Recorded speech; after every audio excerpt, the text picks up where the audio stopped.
किसान का पीला सोना खेत खलिहान से अब मंडियों में पहुंच रहा है, लेकिन किसान की परेशानी उसका पीछा अभी भी नहीं छोड़ रही। अब आड़ती भी परेशान है। मंडियां गेहूं की बोरियों से भरी पड़ी हैं। लिफ्टिंग धीमी गति से होने के कारण किसान आड़ती दोनों सरकार से जल्द लिफ्टिंग की गुहार लगा रहे हैं। लिफ्टिंग में देरी की वजह से किसानों को पेमेंट में देरी हो रही है। पलवल की अनाज मंडी से गेहूं की लिफ्टिंग ना होने के चलते जहां आड़तियों को परेशानियों का सामना करना पड़ रहा है, वहीं अनाज की पेमेंट ना मिलने के चलते किसान भी बेहद परेशान हैं। आड़तियों और किसानों का कहना है कि जिला प्रशासन इस तरफ कोई ध्यान नहीं दे रहा। वैसे तो सरकार 3 दिन में पेमेंट कराने का दावा करती है, लेकिन जमीनी हकीकत कुछ और ही है। किसानों का यह कहना है कि पैसा वक्त पर नहीं मिलेगा तो अगली फसल के लिए बीज खाद कैसे खरीदेंगे। ऐसे अगली फसल की बुआई में भी देरी होगी। ये सामने आपको सब दिखाई दे रहा होगा, चट्टा वगैरह लगे पड़े हैं।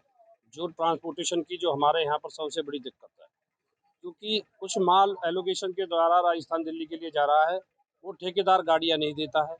अब उससे बातचीत कर ली। हमारे यहाँ से एक प्रोसीजर होता है पोर्टल के द्वारा रेडी टू लिफ्ट करने के लिए, जो हम ऑक्शन करके जे फॉर्म बना देते हैं, उसके बाद रेडी टू लिफ्ट हो जाता है। हमारी तरफ से हो जाता है, एजेंसी करती है उसको और फिर हमारे लिए गाड़ी भेजता है ट्रांसपोर्टर। ना तो वो भेज रहा, ना कोई लोकल में है जो जिनके ट्रांसपोर्टेशन, ना वो भेज रहे। एक भी गाड़ी अभी तक नहीं आई है। जब तक ये नहीं जाएगा, फिर इसके द्वारा पेमेंट का पोर्टल रखा हुआ है गवर्नमेंट ने। हमारी जो ड्यूटी होती है पोर्टल पर सक्सेस वो करनी, वो हमारी काम हो चुका है। और किसान को 48 से 72 के घंटे में गवर्नमेंट कहती है कि भाई 9% का ब्याज देंगे। मेरे हिसाब से तो जो सोमवार को परचेज हुई है उसकी दे देनी चाहिए। 9% का ब्याज देखते हैं गवर्नमेंट कैसे देती है, और उल्टा कटौता काटने की संभावनाएं जताई जा रही है।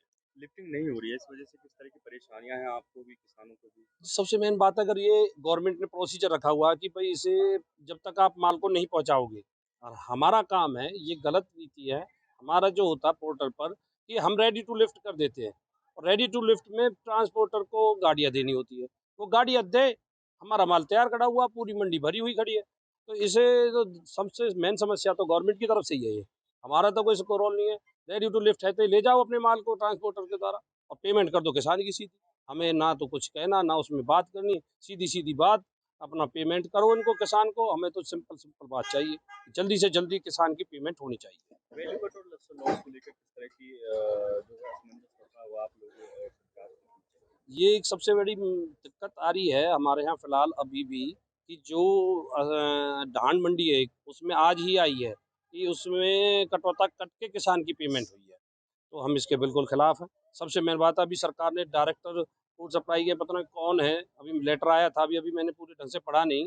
उसमें राज्य सरकार ने वो लेटर भेजा है, उसमें डिप्टी सीएम वगैरह, सीएम को, सबको, उनके प्रिंसिपल सेक्रेटरी वगैरह को, कि उनसे किसान की जो पेमेंट के लिए ऊपर कहा गया है कि राज्य सरकार वहन करेगी और किसानों से कटौता नहीं होगा। तो हम समझते हैं कि चलो अच्छी बात है, पर वो कटौता राज्य सरकार वहन तो करेगी। इसमें एक लेटर और लिख देती तो कि आड़ती से भी नहीं कटेगा, जिससे हमारे किसान भाइयों को तो संतुष्टि होगी। हमें अपनी भी तो चिंताएं हैं कि भाई हमारी पेमेंट हमारे यहाँ वहाँ से कट ना हो। हम एक बात कहते हैं कि इसको क्लियर कर दे सरकार, जिससे हमें दिक्कत ना आए।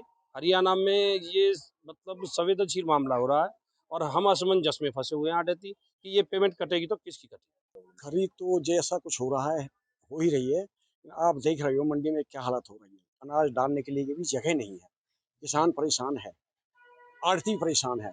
अब ये माल लगा हुआ है, इसकी अगर ये घटेगा माल, ये जो ये पड़ा रहेगा, ये माल घटेगा, उसका हर्जाना आढ़ती को भुगतना पड़ेगा। आढ़ती कब तक भुगतेगा ऐसे? सरकार अगर माल खरीदती है तो उसका ट्रांसपोर्ट दे। ठेकेदार ने आज तक अभी कोई गाड़ी नहीं दी है। रही पेमेंट की बात, सरकार ये कहती है कि भाई हम 48 घंटे में तो उठान करेंगे और 72 घंटे में भुगतान करेंगे किसान का। अभी तक कोई भी बात इनकी पूरी नहीं हो रही है। पिछले अभी सोमवार की जो खरीद हुई है, पैसा पहुंच जाना चाहिए था किसानों के खाते में। अभी तक कोई भी नहीं उठान है और न ही पैसा किसानों के खाते में गया हुआ है। सरकार का कुल मिलाकर के सारा काम बेकार है। मंडी सुपरवाइजर है, आप पलवल की बात करें तो पलवल की जो अनाज मंडी में गेहूं का उठान नहीं हो पा रहा है। किसानों की जो समय से पेमेंट नहीं हो पा रही, 3 से 4 दिन तक कहते हैं कि पेमेंट नहीं हो रही है। क्या दिक्कत है? और भी मंडियों की बात करें, वहाँ भी यही समस्या है। देखो, अभी तक अनाज मंडी पलवल में 1,88,000 क्विंटल की परचेज हो चुकी है, जिसमें वेयर हाउस की 1,69,000 क्विंटल की और डीएफएससी की होगी 18,000 क्विंटल की, जिसमें से वेयर हाउस ने अभी तक उठान किया 1 लाख कट्टों का और डीएफएससी के द्वारा अभी तक उठान किया नहीं गया है। इस संबंध में संबंधित एजेंसियों के डीएम के पास पत्राचार भी किया गया है, जिसमें और टेलीफोन के माध्यम से सूचित भी किया गया है और उन्होंने बताया कि जो ये स्टैक वगैरह लग रहे हैं ना, ये एफसीआई जो स्टेट से बाहर भरतपुर वगैरह वहाँ पे लग रहे हैं, जिससे ट्रांसपोर्ट में कुछ समस्या आ रही है और इसका जल्दी से जल्दी समाधान कर लिया जाए। हमने मंडी का दौरा किया, किसानों को बड़ी दिक्कत हो रही है, उनकी समय से पेमेंट नहीं हो रही है, यहाँ से आप गेहूँ नहीं उठवा पा रहे हो, वो क्या कार्रवाई क्यों नहीं हो रही है? उनकी उठान कंपनी है या ठेकेदार है? देखो अभी 13-14 तारीख से खरीद स्टार्ट हुई है सुचारू रूप से। इसमें ये हो गया कि एकदम से ज़्यादा खरीद हो गई, जिसमें और डीएम से बात हुई, उन्होंने ये बताया कि जो एफसीआई के माध्यम से स्टैक बार ही लग रहा है, जिस कारण आने जाने में पेमेंट की क्या दिक्कत आ रही है? पेमेंट नहीं हो रही किसानों को टाइम पे। पेमेंट का ये है कि हरियाणा सरकार ने कर रखा रूल, जो स्टैक लग जाएगा ना किसान का गोदाम में, उसके बाद डीएम वेरीफाइड करेगा इनवॉर्डेड को, गेट पास को, उसके बाद ही पेमेंट आएगी किसानों कब को। तक इसके ये लिए सुचारू रूप से चलने की उम्मीद है? कब तक पेमेंट होगी या कब तक ये उठ जाएगा? दोबारा हम इसके लिए रिमाइंडर डाल देंगे डीएम, संबंधित डीएम को, इसका जल्दी से जल्दी उठान करवाने वाले सुनिश्चित करवाएंगे इसको।